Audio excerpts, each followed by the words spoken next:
നമ്മുടെ Thrissur M P കേന്ദ്ര സഹമന്ത്രി സുരേഷ് ഗോപിയുടെ ഓഫീസിലേക്ക് ഡിവൈഎഫ്ഐക്കാർ മാർച്ച് നടത്തിയിരിക്കുകയാണ്.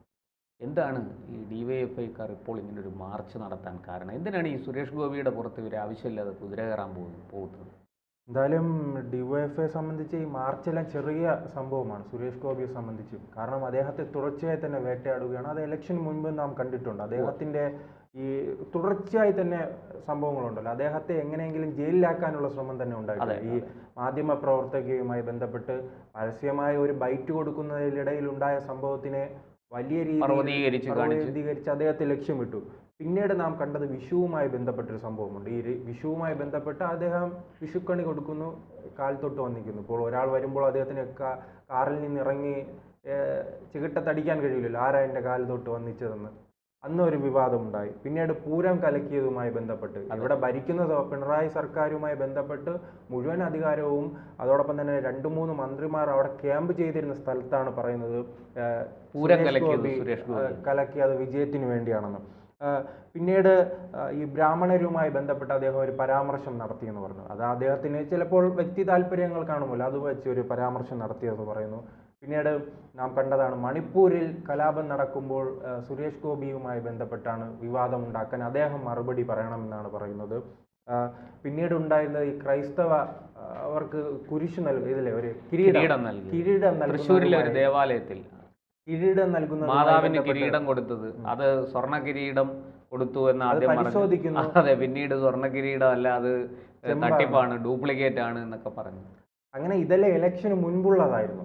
അങ്ങനെ ഇലക്ഷന് മുൻപ് തന്നെ BJPക്ക് മുകളിൽ അവർ ലക്ഷ്യമിട്ടത് ഈ സുരേഷ് ഗോപിയുമായി ബന്ധപ്പെട്ടാണ്. പിന്നീട് കരുവന്നൂരുമായി ബന്ധപ്പെട്ട് അദ്ദേഹം യാത്ര നടത്തിയപ്പോൾ ഈ CPM-മായി ബന്ധപ്പെട്ട എല്ലാ മാധ്യമങ്ങളും, സമൂഹ മാധ്യമങ്ങൾ മുഴുവൻ അദ്ദേഹത്തെ ട്രോളുകയാണ്. അദ്ദേഹം നടന്നു പോകുന്നതെല്ലാം വലിയ രീതിയിൽ ആക്ഷേപിച്ചിടുന്നത് കണ്ടു. പിന്നീട് തെരഞ്ഞെടുപ്പ് കഴിഞ്ഞപ്പോൾ മനസ്സിലായി അന്ന് ആക്ഷേപിച്ചവരാണോ ശരി, അതിൽ പങ്കെടുത്തവരാണോ ശരിയെന്നും ഉണ്ടായിരുന്നു. ഞാൻ പറയുന്നത് മുഴുവൻ ഇത്രയും സംഭവങ്ങൾ 7-8 സംഭവങ്ങൾ ഉണ്ടായത് തെരഞ്ഞെടുപ്പിന് മുൻപാണ്. ഇപ്പോൾ തിരഞ്ഞെടുപ്പിന് ശേഷമോ അദ്ദേഹത്തിന് വീണ്ടും തുടരുകയാണ്. പൂരം കലക്കലുമായി ബന്ധപ്പെട്ട് അദ്ദേഹത്തെ ചോദ്യം ചെയ്യാൻ ശ്രമിക്കുന്നു. ഇപ്പോൾ ഏറ്റവും അവസാനം എത്തി നിൽക്കുന്നത് ഇതിനിടയ്ക്കാലത്ത് കോമഡി മറ്റൊരു എമ്പുരാൻ സിനിമ ഇറങ്ങിയപ്പോഴും അദ്ദേഹത്തിനാണ് വിമർശനം. ഈ ബ്രിട്ടാസ് അടക്കമുള്ളവർ കത്തിക്കേറുകയാണ് രാജ്യസഭയിൽ. അദ്ദേഹം പറയാണ് ഈ തൃശ്ശൂരിലെ ജനങ്ങൾക്ക് തെറ്റുപറ്റി, അത് ഞങ്ങൾ തിരുത്തുമെന്ന്. ഏറ്റവും അവസാനം നോക്കുകയാണെങ്കിൽ നമുക്കറിയാമല്ലോ, പീഡന കേസിൽ പ്രതിയായ, കഞ്ചാവ് കേസിൽ പ്രതിയായ വേടൻ തന്നെ പറയുന്നു തൃശ്ശൂരിലെ ജനങ്ങൾക്ക് തെറ്റുപറ്റിയെന്ന്. കാരണം രണ്ടുപേരും തുല്യരാണ്. ഈ ബ്രിട്ടാസും പറയുകയാണ് ജനങ്ങൾക്ക് തെറ്റുപറ്റിയെന്ന് പറയുന്നു, ഈ കഞ്ചാവ് കേസിലെ പ്രതിയായ വേടനും പറയുകയാണ് തെറ്റുപറ്റിയെന്ന്. അങ്ങനെ ഇത്തരം ക്രിമിനലുകൾക്കും അതോടൊപ്പം തന്നെ പെട്ടിപിടിച്ച് അകത്ത് കയറിയവർക്ക് ഇത് വലിയ രീതിയിൽ പ്രതിസന്ധി ഉണ്ടാക്കുന്നുണ്ട്. അവരാണ് എങ്ങനെയെങ്കിലും തൃശ്ശൂരിൽ ഒന്ന് തുരത്താൻ വേണ്ടിയുള്ള വലിയ ശ്രമമാണ് നടത്തിക്കൊണ്ടിരിക്കുന്നത്. അതിന്റെ തുടർച്ചയായി തന്നെയാണ് ഇപ്പോൾ ഈ കന്യാസ്ത്രീകളുടെ വിഷയവുമായി ബന്ധപ്പെട്ട് അദ്ദേഹം പ്രതികരിക്കുന്നില്ലെന്നാണ് പറയുന്നത്. പ്രതികരിക്കുന്നതിന്റെ അദ്ദേഹത്തിന്റെ ആവശ്യം എന്താണ്? BJP നേതൃത്വം തുടർച്ചയായി തന്നെ ഇതുമായി ബന്ധപ്പെട്ട് നീക്കങ്ങൾ നടത്തുകയാണ്. ആദ്യം അവിടെ ഓടിയെത്തുന്നത് AA റഹീം അല്ല, അവിടെ എത്തുന്നത് അനൂപ് ആന്റണിയാണ്. പിന്നീട് ഇപ്പോൾ രാജീവ് ചന്ദ്രശേഖർ സഭയുടെ അധ്യക്ഷ പല അച്ഛന്മാരുമായി, ബിഷപ്പുമാരുമായി കൂടിക്കാഴ്ച നടത്തുന്നുണ്ട്.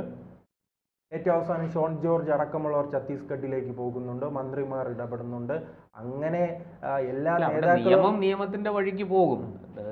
അല്ല, ഇടപെടുന്നില്ലെന്ന് ചൂണ്ടിക്കാട്ടിയാണല്ലോ ഇവർ സുരേഷ് ഗോപിയുടെ ഓഫീസിലേക്ക് മാർച്ച് നടത്തുന്നത്. BJP ഇടപെടുന്നില്ല, മന്ത്രി ഇടപെടുന്നില്ല. ഇടപെടുന്നവരെ കാര്യമാണ്, അവർ ഇടപെടുന്നത് കൊണ്ടല്ലേ അനൂപ് ആന്റണി അവിടെ എത്തിച്ചത്. ആ രീതിയിൽ എന്തായാലും ഇപ്പോൾ വലിയ രീതിയിലുള്ള ഒരു മാർച്ചാണ് അവർ നടത്തിയത്. അവരുടെ ആവശ്യം ഇതാണ്: കന്യാസ്ത്രീകളുടെ അറസ്റ്റിൽ കേന്ദ്രമന്ത്രി മൗനം വെടിയണമെന്നാവശ്യപ്പെട്ടും ഛത്തീസ്ഗഡിലെ ന്യൂനപക്ഷ വേട്ടയെ അപലപിച്ചുകൊണ്ടായിരുന്നു ഈ മാർച്ച് നടത്തിയത്. അങ്ങനെയാണെങ്കിൽ ഇവർ ഒന്ന് ചിത്രം പിടിക്കണമായിരുന്നു. അതുവഴി ബംഗാളിലും എത്താലോ. ബംഗാളിൽ ഭൂരിപക്ഷ വേട്ട നടക്കുകയാണല്ലോ. ഈ CPM-ന്റെ തന്നെ 2 നേതാക്കളെ, പ്രവർത്തകരെയാണല്ലോ കഴിഞ്ഞ വഖഫ് ഭേദഗതി ബില്ലുമായി ബന്ധപ്പെട്ട് കൊലപ്പെടുത്തിയത്. അന്ന് ഇവരെവിടെയായിരുന്നു? മുർഷിദാബാദ് ജില്ലയിൽ. അന്നൊരു മാർച്ച് നടത്തണമായിരുന്നല്ലോ. കേന്ദ്രമന്ത്രി സുരേഷ് ഗോപി ഇതിൽ മൗനം പാലിക്കുന്നു, ഞങ്ങളുടെ പ്രവർത്തകരെയാണ് ന്യൂനപക്ഷത്തിൽപ്പെട്ട മുസ്ലിം ജിഹാദികൾ കൊലപ്പെടുത്തിയതെന്ന് ആവശ്യപ്പെട്ട് അന്നൊരു മാർച്ച് കണ്ടില്ലല്ലോ. ഇപ്പോഴെന്താണ് ഒരു മാർച്ച് വരുന്നത്? അത് തന്നെയാണ് ഇതിൽ നിന്ന് വ്യക്തമാണ്. അദ്ദേഹത്തെ സുരേഷ് ഗോപി അവിടെ പൂർണ്ണമായി ടാർഗറ്റ് തന്നെ ചെയ്ത് അതെ attack പൂർണ്ണമായി തന്നെ അദ്ദേഹത്തെ ഇല്ലാതാക്കാനുള്ള ശ്രമം നടത്തുന്നു. അങ്ങനെ ശ്രമം നടത്തുമ്പോൾ നാം കാണുന്നത് അദ്ദേഹത്തിന് കൂടുതൽ കരുത്ത് വർദ്ധിക്കുകയാണ്. 2019 ദയനീയമായി പരാജയപ്പെട്ടു. അദ്ദേഹത്തിന് 3 ലക്ഷം വോട്ട് പോലും നേടാൻ കഴിയില്ല, 3-ാം സ്ഥാനത്തായിരുന്നു.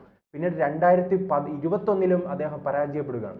2021 ശേഷമാണ് ഇദ്ദേഹത്തെ പൂർണ്ണമായി തന്നെ ലക്ഷ്യമിടുകയും ഞാൻ ആദ്യം സൂചിപ്പിച്ച ഒരു 7-8 സംഭവങ്ങൾ ഉണ്ടാവുകയാണ്. ആ 7-8 സംഭവങ്ങളിലൂടെ തന്നെ ജനങ്ങൾക്ക് മനസ്സിലായി സുരേഷ് ഗോപി ഇവർ ലക്ഷ്യമിടുകയാണ്, അദ്ദേഹത്തെ നിരന്തരം വേട്ടയാടുകയാണെങ്കിൽ, അങ്ങനെയാണെങ്കിൽ ആ വേട്ടയാടപ്പെട്ട ഇരയോടൊപ്പം ജനങ്ങൾ നിൽക്കുകയാണ് ചെയ്തത്. അതുകൊണ്ട് തന്നെയാണ് കേരള ചരിത്രത്തിൽ തന്നെ BJPക്ക് ആദ്യമായി MP ഉണ്ടാകുന്നു. അതൊരു ചെറിയ ഭൂരിപക്ഷമല്ല, 75,000-ലധികം വോട്ടിൻ്റെ ഭൂരിപക്ഷത്തിൽ അവർ വിജയിച്ചു കയറുന്നൊരു കാഴ്ചയാണ് നാം കാണുന്നത്. അതോടൊപ്പം തന്നെ ഇപ്പോൾ തൃശ്ശൂരുമായി ബന്ധപ്പെട്ട് പല വികസന പ്രവർത്തനങ്ങളും നടന്നുകൊണ്ട് വരുന്നതും ഇവർക്ക് വലിയ തലവേദനയാണ്. ഇപ്പോൾ തൃശ്ശൂരിലെ റെയിൽവേ സ്റ്റേഷനുമായി ബന്ധപ്പെട്ടായാലും മുൻപ് അതിപ്പോൾ വികസനം നടന്നു കഴിഞ്ഞു. ശക്തൻ മാർക്കറ്റുമായി ആകാശപാത നിർമ്മിക്കപ്പെട്ടു. അതുപോലെ ശക്തന്റെ പ്രതിമ അത് സുരേഷ് ഗോപി സ്വന്തം കയ്യിൽ നിന്ന് പണം മുടക്കി വെക്കുന്നു, നിർമ്മിക്കുന്നു. അത്തരം വികസന പ്രവർത്തനങ്ങളുമായി മുന്നോട്ട് പോകുമ്പോൾ അവർ എന്തെങ്കിലും ഒരു വിവാദം ഉണ്ടാക്കൂ എന്നതാണ് ഇവരുടെ രീതി. ഈ പിണറായി വിജയൻ വന്നതിന് ശേഷമാണ് ഇപ്പോൾ വികസനത്തെക്കുറിച്ച് അവർ മിണ്ടി തുടങ്ങിയത്. അല്ലെങ്കിൽ ഈ വർഗീയത, മതേതരത്വം, ജനാധിപത്യം, ചെഗുവേര, സ്റ്റാലിൻ അടക്കമുള്ള നേതാക്കളുടെ വികസന പ്രവർത്തനങ്ങളുമായി ബന്ധപ്പെട്ട് നാം കണ്ടിട്ടില്ല. ഇപ്പോൾ പിണറായി ഉള്ള കാലത്ത് തന്നെയാണ് കിറ്റക്സ് അടക്കമുള്ള കമ്പനികളും രക്ഷപ്പെട്ട് ഓടുന്നത് കാഴ്ച നാം കണ്ടത്. ജീവനും കൊണ്ട് കേരളത്തിൽ നിന്ന് ഓടുകയാണ്. ആ കാഴ്ച നാം കണ്ടു. ഈ ഇടക്കാലത്ത് തന്നെ ഒരു വ്യവസായി കേരളത്തിൽ ആകെ ഓടുന്ന ഒരു വ്യവസായം വിവാദങ്ങളാണ്. എന്തും വിവാദം ഉണ്ടാക്കിയാൽ ആ വിവാദം വലിയൊരു വ്യവസായമായി മാറിയിരിക്കുകയാണ്. അല്ല, വിവാദവും സമരവുമല്ല ഒരു ഇടതുപക്ഷ ഒരു ഐഡിയോളജിയുമായി ബന്ധപ്പെട്ട് വന്നതാണ് ഈ രാഷ്ട്രീയ ആക്രമണങ്ങളും നാം കാണുന്നുണ്ടല്ലോ. ഗുജറാത്തോ മധ്യപ്രദേശോ അതോടൊപ്പം തന്നെ തമിഴ്നാടോ കർണാടകയോ എടുത്തു നോക്കൂ. കർണാടകയിൽ ഇപ്പോൾ വലിയ രീതിയിൽ ആക്രമണങ്ങൾ വർദ്ധിക്കുന്നുണ്ട്. അത് ശരിക്കും പക്ഷേ നമ്മൾ മനസ്സിലാക്കേണ്ടത് ഈ ജിഹാദി ആക്രമണങ്ങളാണ്. അതിന് തിരിച്ചടി കൊടുക്കുന്നതാണ് അതിന്റെ എതിരാളികൾ. രാഷ്ട്രീയ ആക്രമണങ്ങൾ നാം പരിശോധിച്ച് നോക്കിയാൽ കമ്മ്യൂണിസ്റ്റ് പാർട്ടിക്ക് എവിടെയെല്ലാം സ്വാധീനമുണ്ടോ ആ സംസ്ഥാനങ്ങളിലാണ് നാം കാണുന്നത്. ബംഗാളിലും ത്രിപുരയിലും കേരളവും അതിനേക്കാൾ വലിയ സംസ്ഥാനങ്ങളുണ്ടല്ലോ. ഇപ്പോൾ UPയും MPയും ബീഹാറും ഒക്കെ. ഇവർ തന്നെ ഇപ്പോൾ ഇന്ത്യ മുന്നണിയുടെ ഭാഗമായിരിക്കുന്ന ഹിമാചൽ പ്രദേശിൽ നാം ഈ ആക്രമണങ്ങൾ കാണുന്നുണ്ടോ? അതോടൊപ്പം തന്നെ തെലങ്കാനയിൽ ഇല്ല. ആ രീതിയിൽ നോക്കുകയാണെങ്കിൽ അങ്ങനെ അത്തരത്തിലുള്ള രാഷ്ട്രീയ സംഘർഷങ്ങൾ ഇല്ലെന്ന് തന്നെ പറയാം. അവിടെ കമ്മ്യൂണിസ്റ്റ് ഐഡിയോളജി ഏത് സംസ്ഥാനത്തുണ്ട് അവിടെയാണ് ഈ അക്രമ രാഷ്ട്രീയം നടക്കുന്നത്. പിന്നീട് ഈ വിവാദങ്ങൾ, വികസനത്തിനെതിരെയുള്ള പ്രവർത്തനങ്ങൾ അതെല്ലാം ഈ ഐഡിയോളജിയുടെ ഭാഗമായാണ്. ഇത് തന്നെയാണ് ഇപ്പോൾ തൃശ്ശൂരിൽ നടക്കുന്നത്. വികസന പ്രവർത്തനങ്ങളുമായി ഒരു നേതാവ് മുന്നോട്ട് പോകുമ്പോൾ ഈ DYFI പറയുന്നത് കേട്ട എല്ലാ കാര്യങ്ങളിലും പ്രതികരിക്കുന്ന മനുഷ്യനാണോ പിണറായി വിജയൻ? പിണറായി വിജയൻ മൗനം പാലിക്കും പോലെ വേറെ ഏതെങ്കിലും മുഖ്യമന്ത്രി ഇന്ത്യയിൽ തന്നെ മൗനം പാലിക്കുകയാണോ? അദ്ദേഹം എല്ലാ കാര്യം വന്നാലും മൗനം. പിന്നീട് ഉത്തരേന്ത്യയിൽ എന്തെങ്കിലും സംഭവം ഉണ്ടാൽ തൻ്റെ രാഷ്ട്രീയ കസേരയ്ക്ക് ഒന്ന് ഉറപ്പിച്ച് നിർത്താൻ വേണ്ടിയുള്ള തന്ത്രത്തിൻ്റെ ഫലമായി അദ്ദേഹം ഇത്തരം ചെറിയ പ്രസ്താവനകൾ നടത്തും. അല്ലാതെ നോക്കുകയാണെങ്കിൽ ഈ കന്യാസ്ത്രീകളുടെ വിഷയവുമായി ബന്ധപ്പെട്ട് അദ്ദേഹം എന്ത് പ്രതികരിച്ചു? വലിയ രീതിയിലൊന്നും അങ്ങനെ പ്രതികരിച്ചിട്ടില്ലല്ലോ. അങ്ങനെ ഓരോ വിഷയങ്ങൾ എടുത്തു നോക്കിയാൽ നമുക്കറിയാം. ഇപ്പോൾ നിമിഷപ്രിയയുടെ വിഷയവുമായി ബന്ധപ്പെട്ട് അദ്ദേഹം എന്താണ് പ്രതികരിക്കുന്നത്? കേരളത്തിനെ ബാധിക്കുന്നതോ അതോടൊപ്പം തന്നെ കമ്മ്യൂണിസ്റ്റ് പാർട്ടിയെ ബാധിക്കുന്നതോ വിഷയം വന്നാൽ അദ്ദേഹം പ്രതികരിക്കാറില്ല.